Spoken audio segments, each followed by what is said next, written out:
26 जनवरी को इस दफ़ा जिस तरह से जानकारी मिली है, बीएसएफ और आईटीबीपी एसएसबी के अर्धसैनिक बलों को जो है वहां पर परेड की अनुमति नहीं दी जा रही है। क्या मसला है पूरा, हम बात करेंगे। मेरे साथ में रणवीर सिंह मौजूद हैं, वो अपना थोड़ा परिचय देंगे और बताएंगे कि क्या किस तरह का ये मामला है, वो बताइए। Ranveer Singh, general secretary confederation retired paramilitary welfare association, साथ में बीएस कदम जी भी हैं, हमारे साथ ट्रेजरर हैं।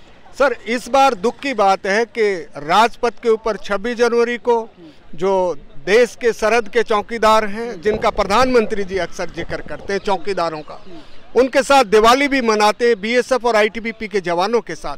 तो दुख की बात है कि इस बार सरहद के चौकीदार राजपथ से नहीं गुजरने की अनुमति दी जा रही है। तो आप ये बताइएगा कि रक्षा मंत्रालय की ये बपौती है क्या कि उसके ऊपर भी इन्होंने लाइन खींच दिया। अब चौकीदारी तो बीएसएफ और आईटीबीपी के जवान करें और कदम ताल कोई और करे। तो ये मान्यवर प्रधानमंत्री तक आपके चैनल से बात पहुंचे कि हमारे साथ ये भेदभाव क्यों। और दूसरी चीज, अभी माननीय प्रधानमंत्री जी से फिल्मी दुनिया के लोग करण जौहर के साथ में रणबीर कपूर, रणबीर सिंह वगैरह, हमारी माने तो 64 साल पहले रणबीर नाम लिखा था। तो सवाल ये है कि भाई प्रधानमंत्री जी ने जैसे ही वो मिले और उन्होंने मूवी टिकट के ऊपर जीएसटी माफ कर दिया, जीएसटी टैक्स मूवी टिकट के। तो जो सरहद के चौकीदारों की जो सीपीसी कैंटीन है, सेंट्रल पुलिस कैंटीन, जिसके बारे में हमने वित्त मंत्री जी को, माननीय प्रधानमंत्री जी को, बार बार माननीय गृह मंत्री जी को मिलके कहा कि भाई हमारी कैंटीन जो जीएसटी के चलते आज मार्केट रेट पे आ गई है, बंद होने के कगार पे, उसके ऊपर भी तो प्रधानमंत्री जी कम से कम जीएसटी माफ करें। तो ये 20 लाख परिवारों की मन की बात आपके चैनल के माध्यम से माननीय प्रधानमंत्री तक पहुंचे।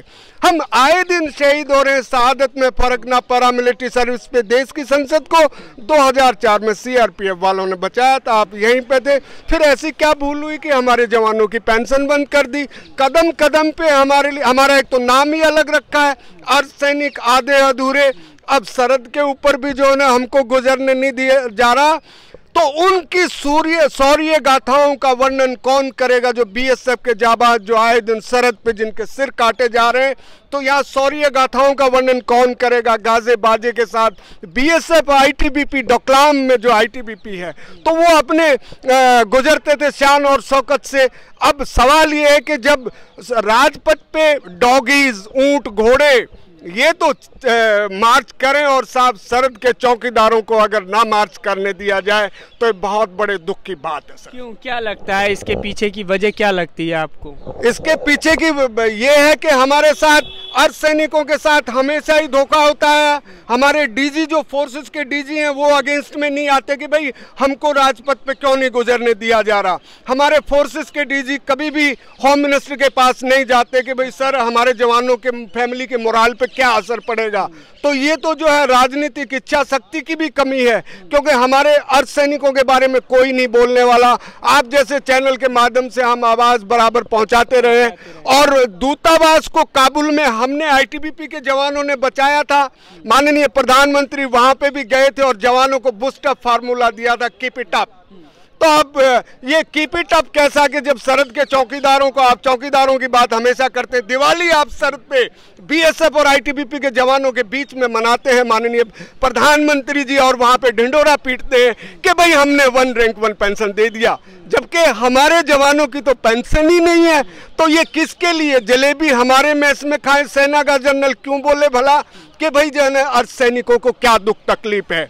और इसके लिए हम बराबर आपके जंतर मंतर पे, संसद मार्ग पे धरना प्रदर्शन करते थे, राजघाट हो। अभी फिर से 3 मार्च को हम देश के हजारों अर्धसैनिक बल परिवार एक बार फिर से यहाँ जंतर मंतर पे दस्तखत देंगे कि ये हमारे साथ ये जो भेदभाव, सौतेला व्यवहार के खिलाफ हम अपनी जायज मांगों को लेकर फिर से देंगे दस्तखत। जीएसटी का मसला एक बार और बता दें, 29 जून 2017 को माननीय गृह मंत्री राजनाथ जी ने वित्त मंत्री को चिट्ठी लिखी थी कि भाई अर्धसैनिक बलों की कैंटीन को भी जीएसटी माफ किया जाए।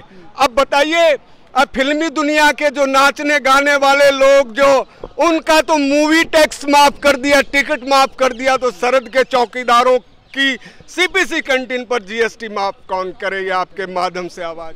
2019 का अब लोकसभा चुनाव करीब है, तो किस तरीके की आपकी रणनीति रहने वाली है? आप पिछले काफ़ी लंबे समय से प्रोटेस्ट करते रहे, हमने देखा है वन रैंक वन पेंशन की मांग को लेकर के। कितनी मांग पूरी हुई है? मोदी सरकार का कैसा रवैया है आपके प्रति और आपका कैसे रहने वाला है इन चुनावों में? बिल्कुल जो है आपके माध्यम से सरकार तक आवाज जाए कि हमने पिछले विधानसभा के जो 5 स्टेट के इलेक्शन हुए उससे पहले हमने हिसार के जन क्रांतिमान पार्क में एक मीटिंग की थी और गुहार लगाई थी देश के लाखों पैरामिलिट्री परिवार ना तो वोट देंगे सांपनाथ को ना नागनाथ को, वोट देंगे नोटानाथ को।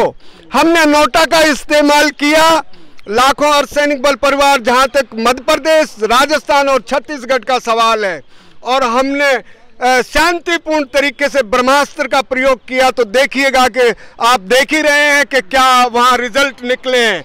आज सरकार भूल रही है कि अर्धसैनिक बल के सीआरपी, बीएसएफ, आईटीबीपी के जवान ही तो इलेक्शन करवाते हैं।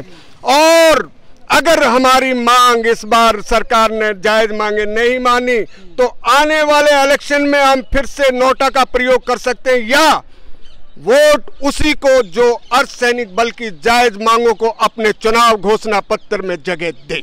अगर अभी तक आपने चैनल को सब्सक्राइब नहीं किया है तो प्लीज सब्सक्राइब कीजिए और ताज़ा अपडेट पाने के लिए बेल आइकन को दबाना ना भूलें।